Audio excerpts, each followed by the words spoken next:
Praise the Lord. அருமையான கர்த்தருடைய பிள்ளைகளே, ஆண்டவர் இயேசுவின் இனிய நாமத்தினாலே வாழ்த்துக்களை தெரிவிக்கிறோம். இந்த நாளிலும் ஆண்டவருடைய கரம் உங்களை ஆசீர்வதிப்பதாக.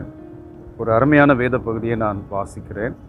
138ஆம் சங்கீதம் 3வது வசனத்திலே, நான் கூப்பிட்ட நாளிலே எனக்கு மறு உத்தரவு அருளினீர், என் ஆத்மாவிலே பலன் தந்து என்னை தைரியப்படுத்தினீர். இந்த வசனத்தை நாம் நிறைய நேரங்களில் நம்முடைய வாழ்க்கையிலே ஆண்டவர் செய்திருக்கிறதை நாம் உணர்ந்திருக்கிறோம். நாம் கூப்பிட்ட நாளிலே எத்தனையோ முறை கர்த்தர் நம்முடைய ஜெபத்தை கேட்டிருக்கிறார், ஆத்மாவிலே பலன் தந்திருக்கிறார். தேவனாகிய கர்த்தர் நமக்கு நன்மை உண்டாக நினைத்திருக்கிறார். அவர் ஜெபத்தை கேட்கிற தேவன். தம்முடைய பிள்ளைகள் எந்த இடத்திலிருந்து ஜெபித்தாலும் ஜெபத்தை கேட்டு இயற்கைக்கு அப்பாற்பட்ட அற்புதம் செய்கிற ஆண்டவர். தாவீதின் வாழ்க்கையிலே அநேக முறை நெருக்கம் வந்தது.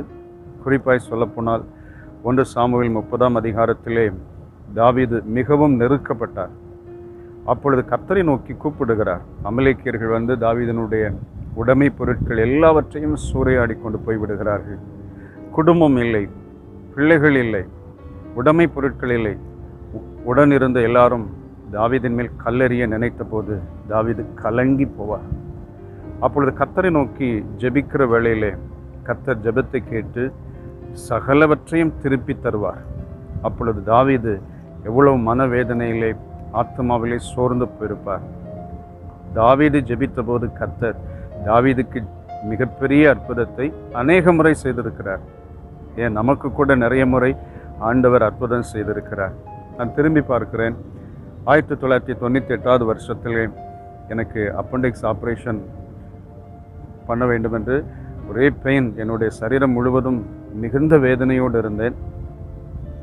அப்போ டாக்டர்ஸ் எல்லாம் சொல்லிட்டாங்க ஆப்ரேஷன் கண்டிப்பாக பண்ணி ஆகணும்னு சொல்லி. அந்த நேரத்தில் தான் ஆப்ரேஷனுக்கு ரெடியாகி ஆப்ரேஷன் தியேட்டர் வாசலுக்கு போகும்போது கர்த்தர் எனக்கு சுகம் கொடுத்தார். ஆப்ரேஷன் வேண்டாம் என்று அதே மருத்துவர்கள் என்னை திருப்பி அனுப்பிவிட்டார்கள்.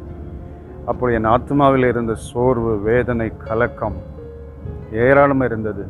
கர்த்தர் அந்த ஜெபத்தை கேட்டு கர்த்தர் அற்புதம் செய்தார். இன்றைக்கு வரைக்கும் அந்த பெயின் இல்லை. இதுபோல் எத்தனையோ அற்புதங்களை நாம் சோர்ந்து போயிருக்கிற நேரத்திலே கர்த்தர் நமக்கு செய்திருக்கிறார், இன்றைக்கும் செய்வார். இந்த நேரத்திலே உங்கள் வாழ்க்கையில் ஏதோ ஒரு சோர்வு, ஆத்மாவிலே பலன் இல்லை, நீங்கள் ரொம்ப மனம் கலங்கி இருக்கிறீங்களா? இன்றைக்கி ஆண்டுடைய சமூகத்தில் கொஞ்ச நேரம் விசுவாசத்தோடு நம்பிக்கையோடு ஜெபம் பண்ணி பாருங்களேன். கர்த்தர் நிச்சயம் உங்கள் ஆத்மாவில் பலன் தந்து ஆண்டவர் தைரியப்படுத்துவார். ஏன்னு கேட்டால் சரீர பலன் அல்ல, ஒரு மனுஷனுக்கு தேவை ஆத்மா பலன். அதனால்தான் தாவீது, என் ஆத்மாவே கர்த்தரை ஸ்தோத்திரி, என் முழு உள்ளமே அவருடைய பரிசுத்த நாமத்தை ஸ்தோத்திரி என்று ஆத்மாவை, உள்ளான மனுஷனை எப்பொழுதும் கர்த்தரோடு இருக்க பண்ணுவார். எபேசியர் 3:16 நாம் வாசிக்கிறோம், நீங்கள் அவருடைய ஆவினாலே உள்ளான மனுஷனில் வல்லமையாய் பலப்படுங்கள் அப்படின்னு வாசிக்கிறோம். தேவனுடைய பிள்ளைகளே, இன்றைக்கி கர்த்தர் உங்கள் வாழ்க்கையில் ஒரு பெரிய அற்புதம் செய்ய காத்திருக்கிறார். நிச்சயமாய் அவர் அற்புதம் செய்ய வல்லமை உள்ளவர். தொடர்ந்து ஜெபியுங்கள். கர்த்தர் இயற்கைக்கு அப்பாற்பட்ட அற்புதத்தை உங்களுக்கு செய்து இதுவரைக்கும் நீங்கள் பார்த்திராத அதிசயங்களை உங்களுக்கு செய்வார். உங்கள் ஆத்மாவிலே பலன் தருவார், தைரியப்படுத்துவார். நீங்கள் கூப்பிடுகிற நாளிலே கர்த்தர் பெரிய காரியங்களை செய்வார். யோனா கடலின் அடியிலே மீன் வயிற்றிலிருந்து ஜெபித்த ஜெபத்தையே கேட்ட தேவன் உங்களுடைய ஜெபத்தை கேட்காமல் இருப்பாரா? கண்டிப்பாய் கேட்பார். நிச்சயம் அற்புதம் செய்வார்.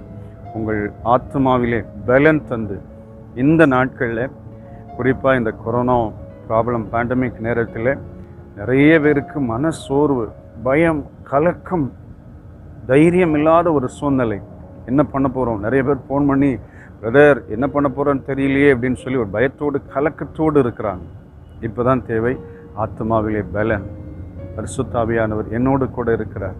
தேவன் நமக்கு பயமுள்ள ஆவியை கொடாமல் பலமும் அன்பும் தெளிந்த புத்தியும் உள்ள ஆவியை கொடுத்திருக்கிறார். ஆக நாம் சோர்ந்து போகாமல் கர்த்தரை நோக்கி கூப்பிடுவோம். அவர் செவி கொடுப்பார், ஆத்மாவிலே பலன் தருவார், தைரியப்படுத்துவார். தொடர்ந்து அவரோடு கூட நடப்பதற்கு உதவி செய்வார். பெரிய அற்புதங்களை பார்க்க போகிறோம். நாம் எல்லாரும் சேர்ந்து ஆண்டவருக்கு மகிமை செலுத்தி ஜெபிக்கலாமா? அருமை பிதாவே, இயேசுவின் வல்லமையுள்ள நாமத்தினாலே நன்றி செலுத்துகிறோம். இந்த நாள் உம்முடைய பிள்ளைகளுக்கு ஆசீர்வாதமாக இருக்கட்டும். உம்முடைய பிள்ளைகளின் ஜெபத்தை கேட்டு ஆத்மாவிலே பலன் தந்து தைரியப்படுத்துவீராக. உம்முடைய நாமம் மகிமைப்படட்டும். இயேசு இரட்சக நாமத்தில் வேண்டுகிறோம் பிதாவே. ஆமென். ஆமென். God bless you. Amen.